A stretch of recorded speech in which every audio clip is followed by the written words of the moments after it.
If you've ever been flying in an airplane and you look out the window and you see these big green circles in the middle of a field, what is that? Today we're gonna build the thing that makes this happen. This is my buddy Trey. He's a farmer. Farmers are geniuses. We established that in the last video we did together about grain bins. Today I have a question. I want to know what these big things are that I see in the fields. What is that? It's a center pivot irrigation system. A center pivot irrigation system. So it's a tool we use to transfer, in this case, groundwater out to the field and then use a circular pivot to apply it to the crops when they need it. If we don't get sufficient rain from Mother Nature, we can cut the pivots on and give the crop what it needs. We're building two pivots, right? That's right. Okay, and one in that field and one in this field, and I'm basically just gonna do whatever Trey tells me to. Sounds good.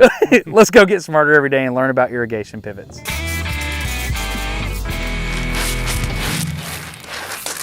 So I see these things while driving around all the time. They look like big bridges or cranes kind of on their side. Okay, this is our field, this is our dirt, and this is a pipe. We're gonna put water out in the field with a pipe. It's called an irrigation pivot, so we've got a pivot point here. We have to rotate the pipe around the pivot point. So there's tons of questions here. Like for example, when the pipe fills up with water, it's going to get heavy and it's gonna want to sag, right? So how do we support that pipe from below? And are there different sections to this thing, or is it just one long run of pipe? And what do the sprinklers look like? When crops are in the field, how does it move without damaging the crops? And how does this thing even move? All this stuff started to become clear to me once we went out there and started building the thing. The first thing that we did is we poured a pad for the pivot itself. After that, we spent a lot of time literally digging ditches so that we could run the pipe out to the pivot point. This was a family affair. Trey got the whole family involved. My job initially was to lube up the pipes and connect them together, as Trey's brother used the track hoe to dig the ditch, and Trey kept me supplied with new sections of pipe. We also ran wire all the way through the ditch beside the pipe all the way to the pivot point itself, which tells me that's where the power for the whole pivot comes from. The next big step came a few weeks later when a crew arrived led by a father-son team. You got Andy or Andreas and Jose. Jose is who I like to call the Jefe. These guys are experts at assembling irrigation pivots. How many of these have you built? You. Me? Yeah. Woo! Here in Alabama, maybe 400. Wow, 400. 500. Wow. ¿Es posible para ayuda? Can I help? No. No, you don't want me to help? No. Stay out of the way? So I've got to figure out how to establish myself as a trusted individual. You want me to do them? 3 on each side? Yeah. ¿Dónde? 3 long and 3 short. Okay, got it. 3 long, 3 short, each location. My first job. I think I'm in. They grew more tolerant of me and started letting me do more stuff. So we laid out all the parts for what ended up being the first of 3 200-foot sections of the pivot. After laying all that stuff out, we started putting together this pyramid that would eventually be the center of the pivot. Un momento. Listo. ¿Dónde?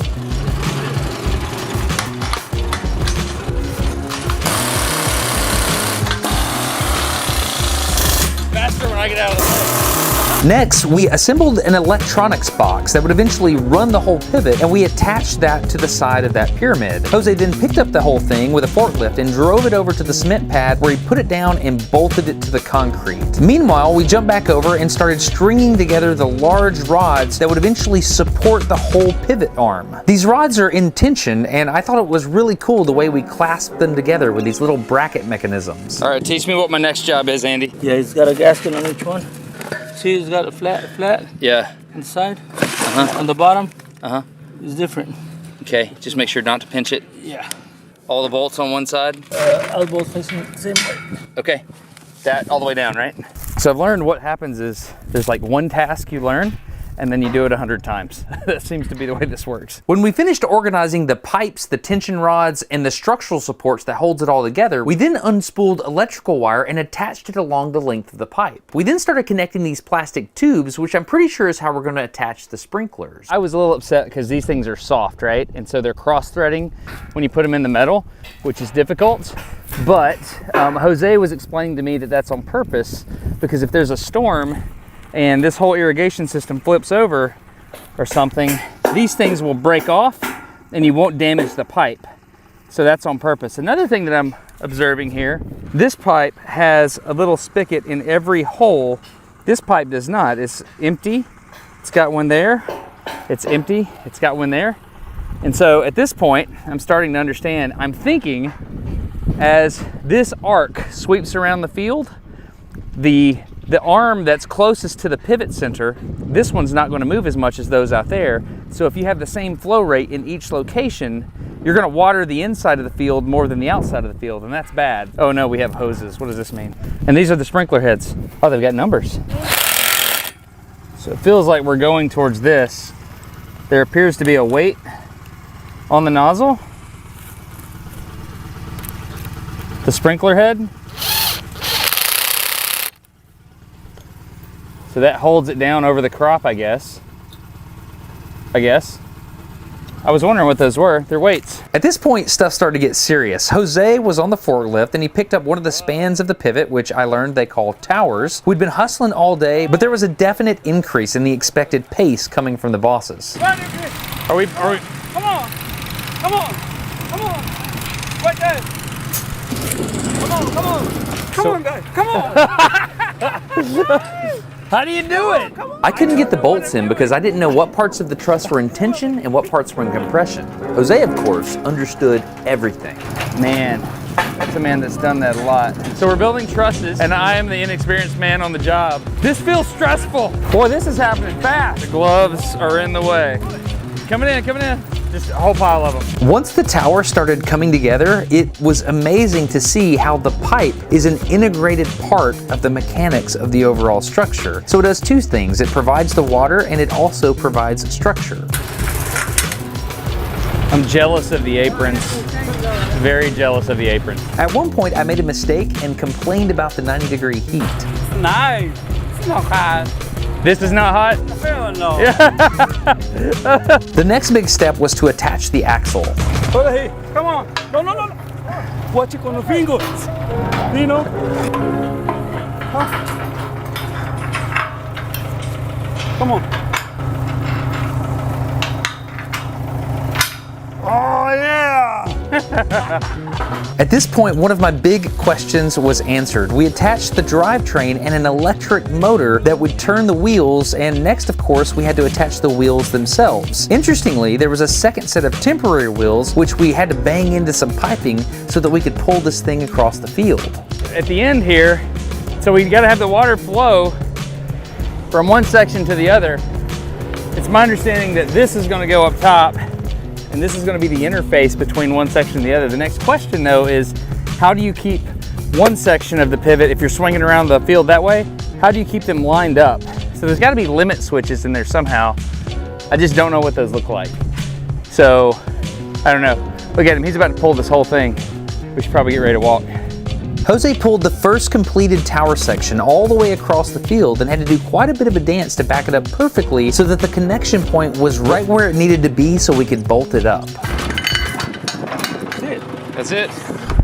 Okay, it looks like the pipe is going to have to come up and over and then plumb straight up into this. Power is going to have to go through that box right there, the control box. These slip rings are fascinating to me. So these slip rings, you can see there's the brushes right there. Obviously I would not want to be touching that if it was electrified, but that is providing the power for the whole thing, man. And those are thick copper. All right, let's head down.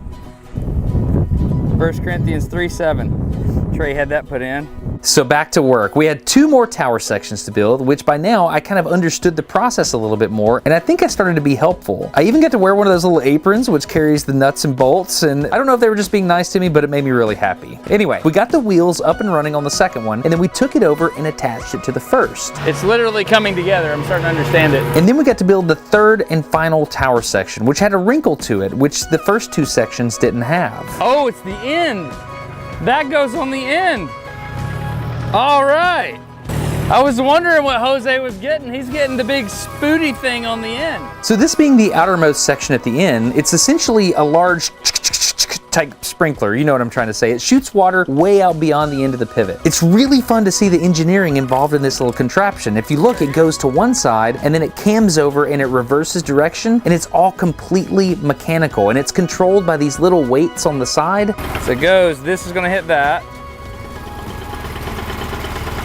throws the cam, throws this back. When we came back the next day, I received what was the final blessing from my jefe. Forget the nail apron, he let me drive the forklift, which in my heart was the best gift that Jose could have ever given me. After everything was in position, Trey just needed to finish connecting all the electrical lines and then run the well pipe up through the center of the pivot point. And a few months later, I was able to come out and see how they actually performed in action. So I haven't seen this thing operate yet.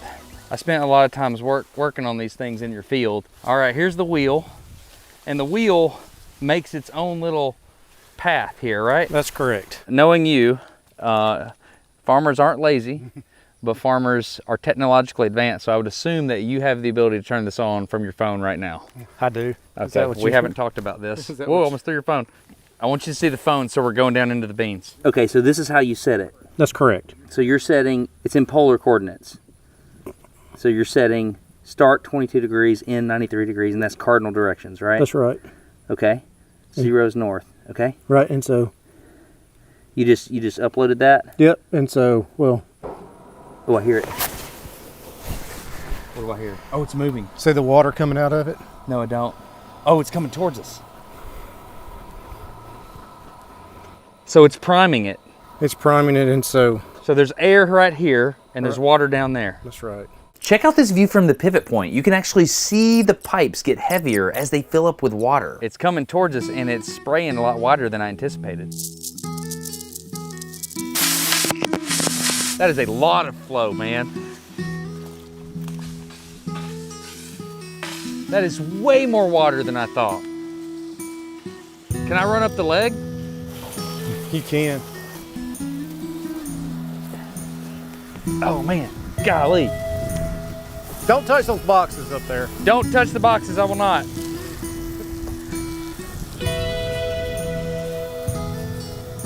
Dude. So those things spin. Yep.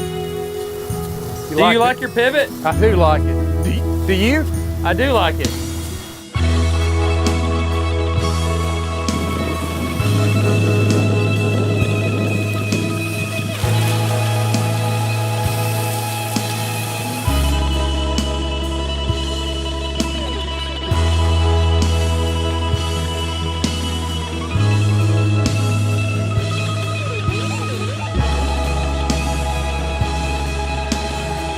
This is, there's more to this than I thought. Look at all that. There were two more big questions for me with this pivot. First, how do they distribute water evenly, since the sprinklers at the end of the pivot would be covering a lot more ground while it makes a circle than the ones near the center of the pivot? How do they take that into account? I had noticed earlier that they spaced out the sprinklers closer together as they got further out, and there were gaps up towards the center of the pivot. But was that all? But basically each nozzle's got a regulator in it, a 10-pound regulator. The further you get from the center, the bigger the orifice is on the nozzle. Up there, you have the same pressure, but the orifice is smaller. This plant needs to see the exact amount of water as that plant up there near the circle. That's right. Near the pivot, excuse me. Near the center. Yeah.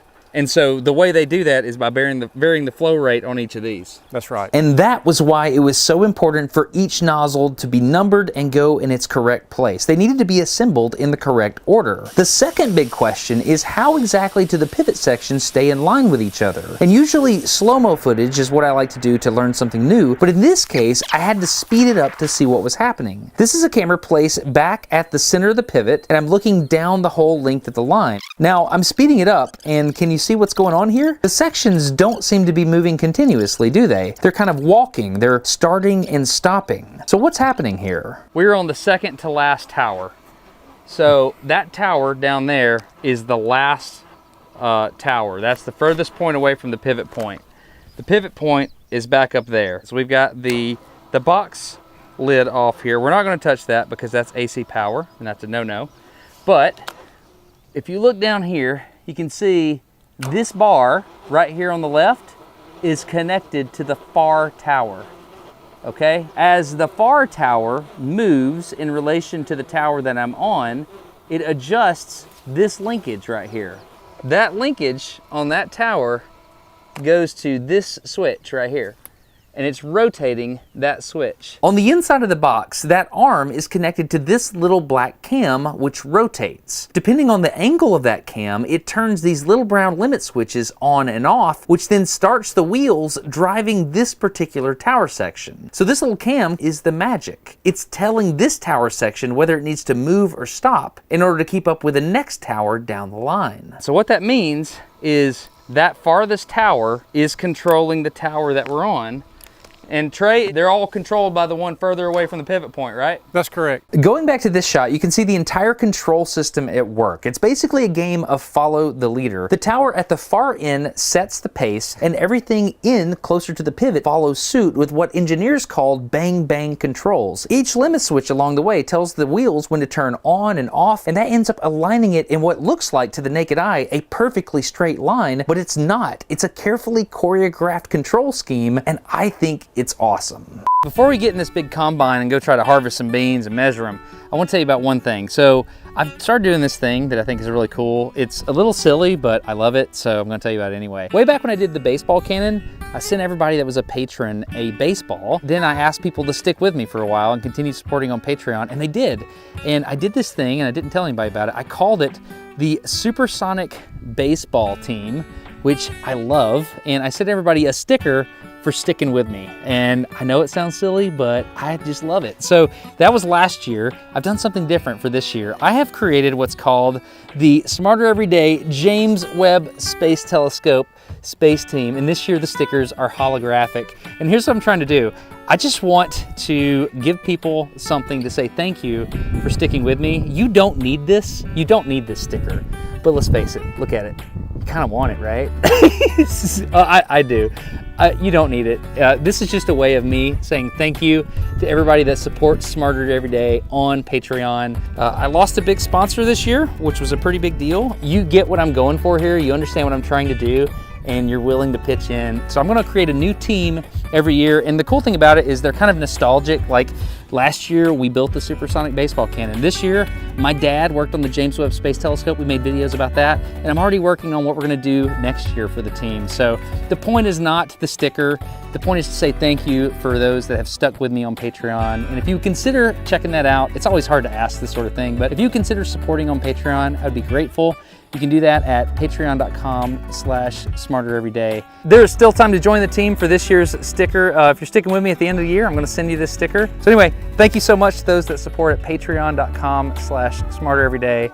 I'm truly grateful, and let's go get on this combine and see how many beans are in this field. Okay, we're harvesting beans here. You can see them over the shoulder. Trey is driving the combine here. This is the non-irrigated portion of the field, and our yield is around 60 bushels per acre, is that right? That's right. Okay, and so we are going into the outer arc. What do you call the part that sprays? The end gun. The end gun. So we're entering the irrigated portion of the end gun, and we'll see how our yield goes up. And so right now, this is irrigated beans now. That's right. Okay, all right, irrigated beans, what's our yield up here? We're mid-80s on the beans. So that's about a, what, 25% increase? So what does 25 more bushels per acre mean? That's a big deal, right? That's a big deal, yeah. How long would it take a pivot like this to pay itself off? Based on the rainfall this year, on this return, this increase in yield, probably about 5 years would be the ROI on it. And then after that, it's profit. Right, but we had some corn that was irrigated this year that basically the irrigation system made a lot more money because of the way the weather fell with the rain. So it's all about the weather. It's all about the weather, yeah. So farmers are economists, weather people, Scientists. You literally have a master's degree in hydrology. I know this about you. So this is mechanics, yeah. Farmers are geniuses, and this is why you got food on your plate today. So thank a farmer.